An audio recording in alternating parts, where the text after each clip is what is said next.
ఏంద్రా కేశవా మనల్ని ఎవరు పనికి పిలవలేదా? నీ పర్సనాలిటీని చూసి నేను పుష్ప అనుకోలే పనికి మాలాడు అనుకుంటున్నారు.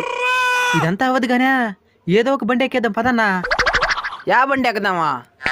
ఇటు పోతే 100 రూపాయలు లీగలు, ఇటు పోతే 1000 రూపాయలు ఇల్లీగలు, రిస్క్. అన్నా అన్నా తెలియకుండా వెళ్ళిపోతున్నట్టున్నావు, అది 100 రూపాయలు దారన్నా. ఆ 1000 రూపాయల దారిలో పోయి సాగమంటావు నన్నా?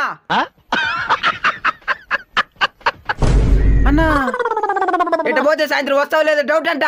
మా అమ్మ వేరే చేపల కూర వండేస్తున్నది, దాన్ని ఎవరు తినేదా? అన్నా పదే 1000 రూపాయలు పనికా.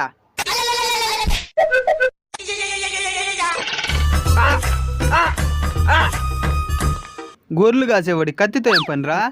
వాళ్ళు గొర్రెలు కాసేదానికి వచ్చినారు, నేను పోయి కట్టలు నరుకునేదానికి వచ్చినా.